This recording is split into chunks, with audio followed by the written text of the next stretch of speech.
Welcome to Revenue Mavericks, the podcast where today's most iconic GTM leaders break down the mindset and the moves that defy the status quo. In each episode, operators share the playbooks they've used to change the game and deliver outsized growth.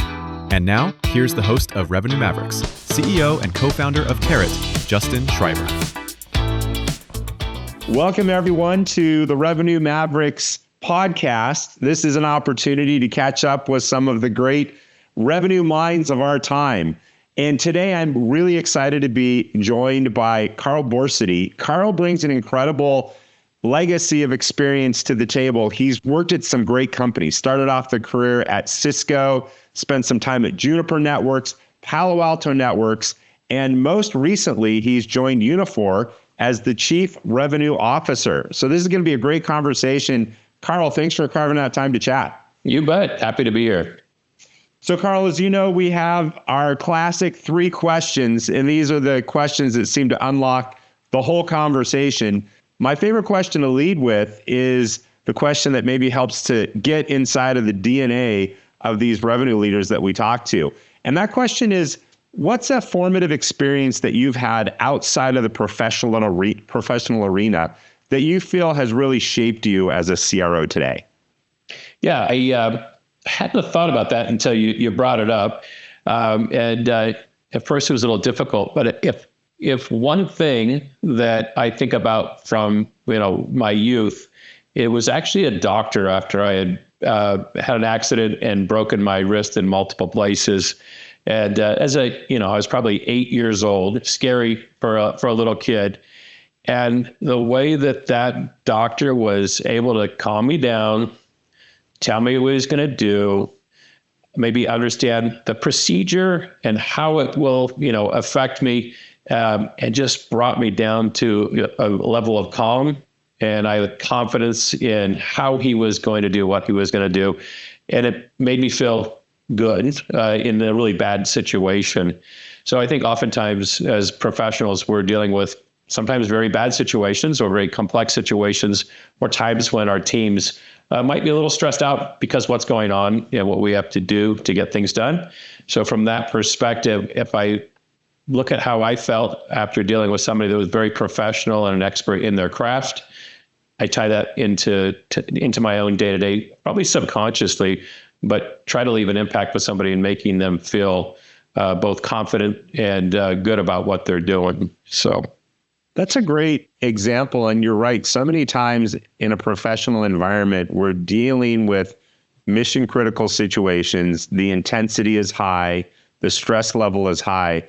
When you're dealing with a true professional, they bring a sense of calm, a sense of perspective that helps to kind of navigate the turbulent moment that you're in. And I really thought about that parallel, but that's a great parallel. And to that point, I was, while I was in probably about my 5th year at Palo Alto, our president had approached me about a quarter end. He said, "You're very calm and we have so much to do." And I drew a parallel between, how a paramedic acts, it's in that same medical field, kind of, trying to calm people down. You don't see them saying, "Oh my gosh, your arm is all bent the wrong way." They try to calm down the situation. They're still doing their job in a very professional and expedient manner, but they're not getting all excited because that will go down into the patient and they'll get even more excited. So I try to stay calm, though in the inside there's a lot of stuff going on in my brain and my heart might be racing, but I don't want that to necessarily transmit through my teams if I can avoid it, unless it's going to help the situation. But typically there's enough urgency in the teams to begin with. You don't need to push them over the edge. You don't need to inject that into the system. Yeah, exactly. Yeah, I think sometimes people think calm means a lack of intensity or a exactly, lack of focus. Yeah. But in fact, just that maniacal focus, but doing it in a way where you're screening out all of the distractions.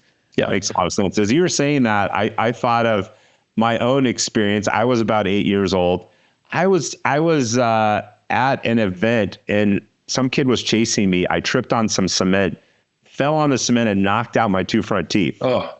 And I went to the dentist. As you can imagine, I was in excruciating pain. And same deal with the dentist, where This guy was obviously a professional, knew what he was doing. I was in excruciating pain. To this day, I remember how he interacted with me. I mentioned something, isn't right, or this doesn't feel right. And he said to me, "Thank you for giving me that information. That's going to help me." Yeah. And I thought to myself, wow, no adult, no dentist has ever talked to me like that before.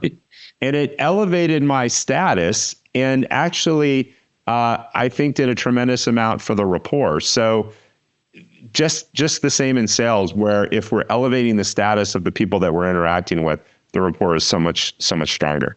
Yeah. And I think also to that point, sometimes younger and career folks don't have the confidence to share their opinion and their voices on topics when there's maybe more senior folks in the room. Yeah.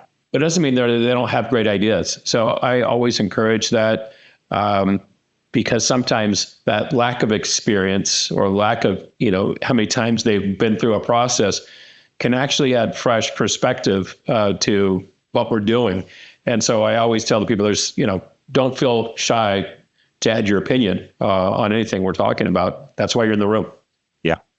Well, I think I'm already getting a bead on the kind of leader you are, Carl, and clearly bring some great attributes to the table that have been an accelerant, is my guess, to you through your career. That's actually a great segue. I'd love to know about an inflection point in your career that really set the trajectory to land you where you are today as a chief revenue officer.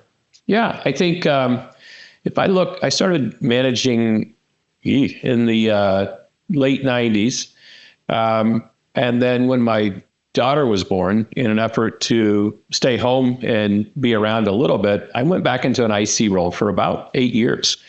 And I was actually having a good time, still like to interject my ideas from an informal leadership perspective, but hadn't had that urge to go back into leadership until I was at a company where they had selected a poor leader that was not my direct manager, but my direct manager was moving into a new role. And the comment from my exiting manager was, "We don't typically hire that great at the leadership level. So the devil may be you, and you might want to reconsider," because I'd been approached about moving up back into leadership. Yeah. And it was almost self-preservation that moved me back into leadership. But this time around, I did it because I needed to do it. And then I pivoted my thinking around it and said, now's the time for me to embrace this. My daughter is now at an age where she's having fun doing her own thing a little bit. So I'm not needed in the day-to-day for her. And that's when I really made it a concerted effort to take my craft to the next level. And had some great success at the companies I've been at, and enjoyed it along the way. So you went from a management level back to an IC level, and then again into management. That's an interesting trajectory. How did going from management to IC back to management maybe give you a unique perspective that you were able to apply your second time around? Yeah. So I look at it from an analogy today is like the kids that are on the online poker, right? They see so many hands as compared to what it would have been back in the olden days when you had to play in person, right? Mm-hmm. The same thing, I think, managers, because they're exposed to so many different sales cycles. If you have 8 people on your team, you have 8 times as many engagements with customers or navigating complex sales environments than you would as an IC. So after having been in leadership for about 8 years, for me to go and back to an IC role was like I had the cheat notes on how to be good, right? Yeah. And I also had the confidence and the comfort of engaging with senior customer leaders. So it kind of helped me in that regard. And whereas a lot of folks never like to get new accounts because hey, I got this relationship, I sold this account. At the time, my favorite thing was getting a new set of accounts every year because I would get in, do my, my best work, get the deals, and then want to move on to another set so I could continuously drive a new book of business and excel in my accelerations. So you mentioned the word cheat notes. I love that idea. Most people don't have the luxury of being in a management role and then moving back to IC. So they've got to get those cheat notes a different way. I actually wanted to share a quick hack, if you will, that I've discovered.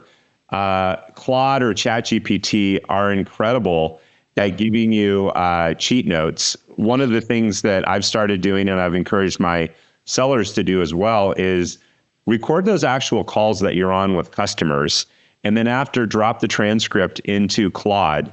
And I've got a little setting in mind where I say, when I ask for feedback, I want scale of 1 to 10. I don't want you to butter me up at all. I want you to give it to me straight. And if I didn't score a 10, I want to know exactly what I need to do to get a 10. Mm-hmm. And Claude is incredible at giving me very substantive feedback. But the key is doing that again and again and again, because then suddenly I'm able to get the cheat sheet on me. I know where I tend to fall down. I know where I tend to be strong. And I'm seeing at a rate that I haven't seen before this kind of feedback. And it really helps me to take it to the next level. Well, and I that's great. That is a best practice that I will be stealing from you, giving you a heads up now. But what's nice is it's not personal.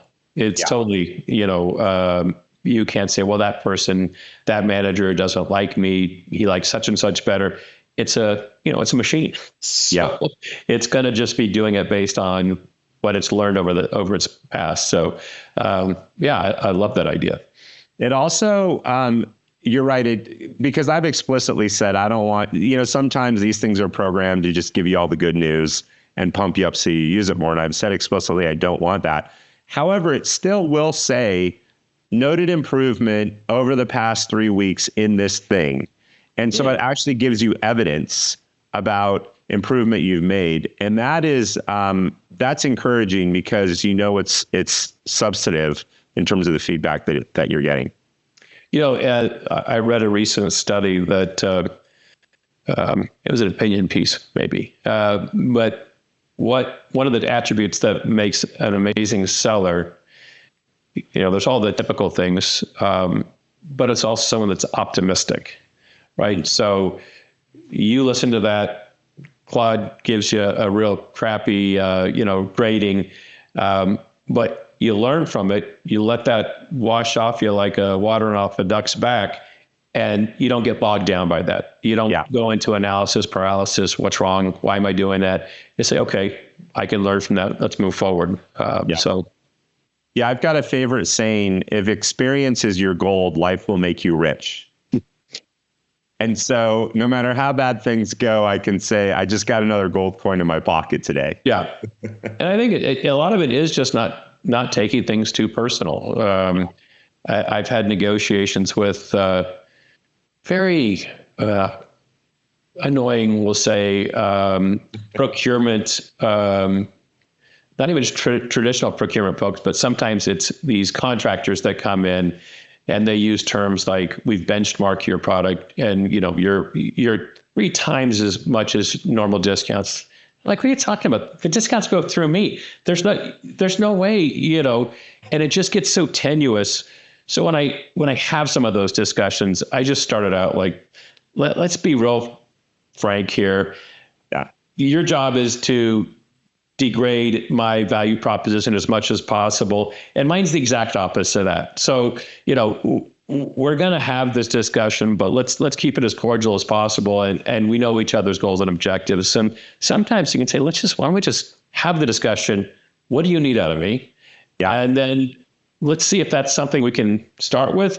But it's often, I'm amazed at how I get a chuckle out of that, and people are willing to have that discussion and just move forward. So, anyway.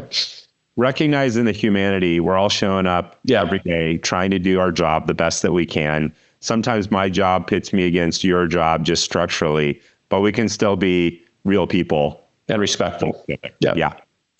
All right, last question for you, Carl, and that is the secret sauce question. I'm intrigued to find out about a strategy, a framework, a process that you've been able to use in your career to deliver outsized results from a revenue perspective.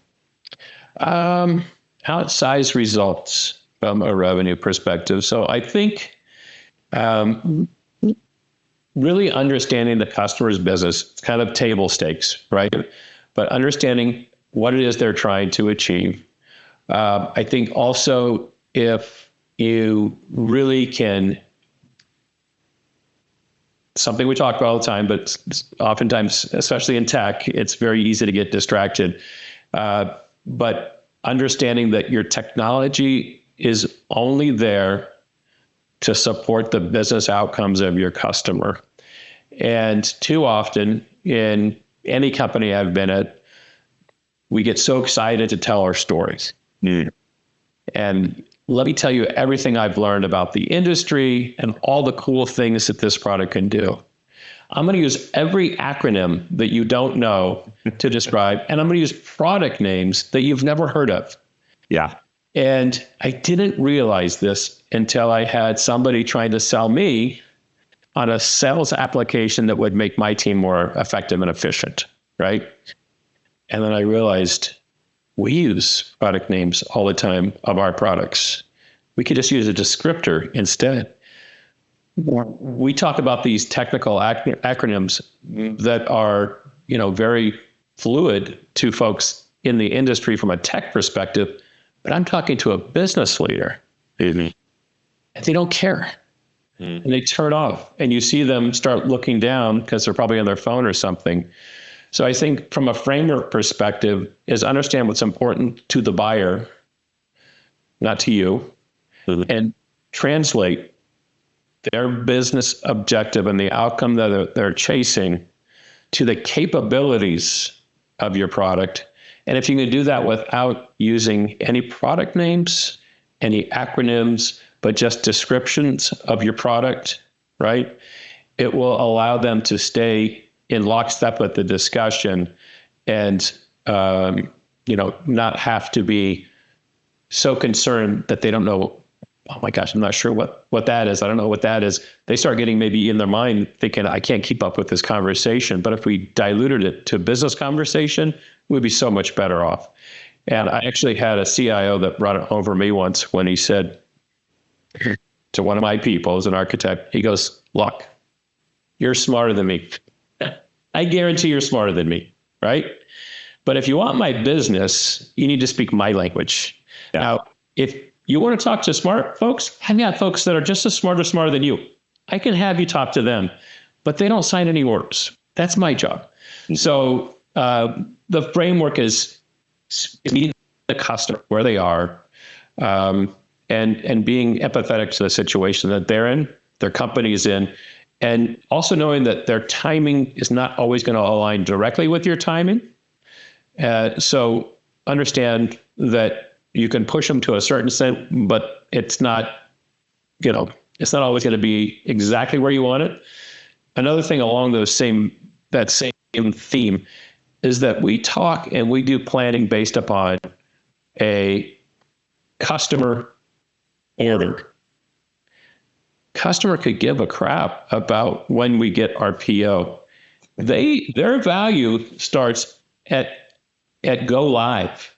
Yeah. And that first, day 2 support so that they can run their business. So I've tried to get my teams to move that timeline, instead of PO, the reverse timeline goes to customer go live, because it has the same impact. Because if they want that go live date, they care about that. They don't care about your PO. That's a means to an end. So changing the description on how we navigate a timeline is critical for a customer to care about what you need as well. Yeah. As you were speaking, it reminded me of a classic HBR article I read once on what it takes to be a great seller. And this thing, I think, is from the 1960s. So you see this thing initially and you're like, oh man, we've come so far since then. Could they even have said anything relevant from the 1960s? I still remember this article though, It was about a consulting firm, a car dealership hired them to screen sellers. Yeah. And it came back after screening a big pile of resumes and it said, we got one guy that we think will be great. And they looked at this person's resume and he had no experience selling cars. And they said, we're not going to hire this guy. He doesn't know how to sell cars. And the consultancy said, we're so confident that, we'll put our fee on the line if he doesn't work out. He obviously worked out great. And the two attributes that they were screening for, number one, empathy. Yeah. They had an ability that the seller had an ability to put himself in the shoes of the buyer. It comes down to the language being spoken, reflecting the emotions and the energy. And then the second thing was drive, just an incredible drive to do what needed to be done to solve the problem, to get the deal. And their point was they can kind of figure out the car industry, but you can't teach them empathy and you can't teach them drive. And as we've talked, from the first story that you shared, to the last story, that idea of empathy just comes through really clearly to me. Yeah. And I think that is what, everyone's got a little superpower. And I think because I believe it, I do have empathy as a person, and I try to understand where someone's coming from, because oftentimes what might be viewed as someone's being difficult, it's because we're not understanding them. Yeah. And it's frustration oftentimes more than irritation and whatnot. I keep repeating myself, you're not getting it.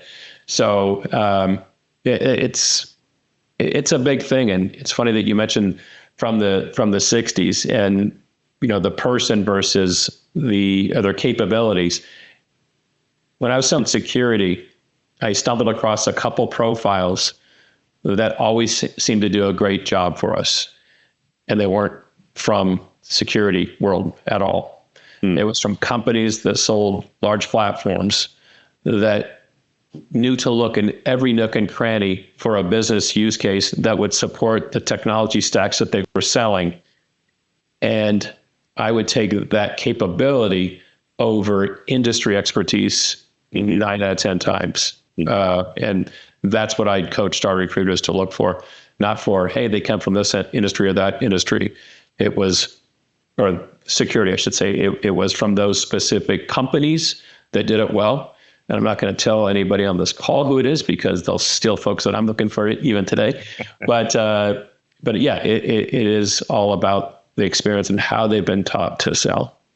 I think that our default mode is we want to find somebody that's been in the industry and has the industry specific experience. I think that's a short-term mindset. It might make the manager's job a little easier because they don't have to help the person get up to speed. But over the long term, you're right. Those other attributes will by far eclipse any initial advantage they might have had by understanding the industry. Yeah, it's like in any professional sports team. You bring on the seasoned quarterback. They could take you a year or two because they've got knees are starting to break down, or do you just take it on the chin and invest and know that it's going to be a learning mode for a couple of seasons while you get your new team under you. We have to balance that though, because the boards, the market is very demanding of folks, and they don't have that luxury of building a team over a couple of years. You got to move now. So, as I talk to more sales leaders, the thing I admire most about the great sales leaders, and this is the case for any great leader, they're able to see potential that other people don't see. They're willing to take risks on people that other people aren't willing to take risks on. The leaders that kind of achieve mediocre results are the ones that play it safe, that make the conventional choices and decisions on people. And the people that have asymmetric growth are those that can see something that nobody else saw, and they lean in and they invest in that person. Even Michael Jordan didn't make his high school basketball team. But at some point, somebody said, this guy knows how to play basketball. And of course, now we all say, well, it was destiny. And that's not the case. So, right. Right. Well, I think another just innate philosophy for me is avoid having absolute statements in your repertoire. That'll never work. He's no good. She doesn't understand what we're doing. So often, it's more asking questions to get clarification, because when you shut somebody down with a statement like that, they're not going to want to, add to a conversation, because they'll just get shut down. Yeah. So it's so much simpler to say, I don't see it that way, but tell me why you think that. Yeah. Open the door to the communication and say, instead of saying, hey, he's just not any good, unless he really is not any good. You could say, I've seen this and this types of behaviors and traits. What makes you think we should invest in that person more? Just so I'm clear, because they might have a whole nother view. And that's why when we do interviews, we try to have a panel at the end and have everybody share what they heard and share what the discussion was with that candidate before giving their, thumbs up, thumbs down. Because oftentimes there'll be a lot of dialogue. Oh, I didn't have that conversation. My conversation was about this, and this, which is how it should be. Everyone should have a task to interview on, so it's not the exact same questions. But then that discussion leads to a whole different set of, thought-provoking conversation, and I think you get a better outcome. And I always tell people, your goal is to not just go along with the rest of the team. If you saw something that's a good thing or a bad thing, you need to share it with the team, because we want the right answer. And sometimes people can keep it together for a 30 to 45-minute interview, but can they do that over 4 or 5?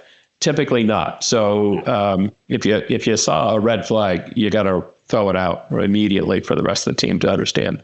Yeah, perfect. Well, Carl, some great pearls of wisdom there, from empathizing with the buyer to creating the kind of an environment where people feel like they can show up, contribute, and offer their perspectives. Just a really great mindset in terms of what it takes to be a great chief revenue officer. So thank you again for joining us, and thanks for sharing all those insights. Absolutely. And you can run this through your grader and see how the interview went. All right. We'll check the score after. Well, listen, have a great day, and we'll talk soon. All right, Justin. Thank you. You've been listening to Revenue Mavericks, sponsored by Tarot. Tarot is the AI-native revenue operating system that Revenue Mavericks count on to increase forecasting precision and sales productivity. Follow Tarot on LinkedIn for new episode drops and updates. Thanks for listening.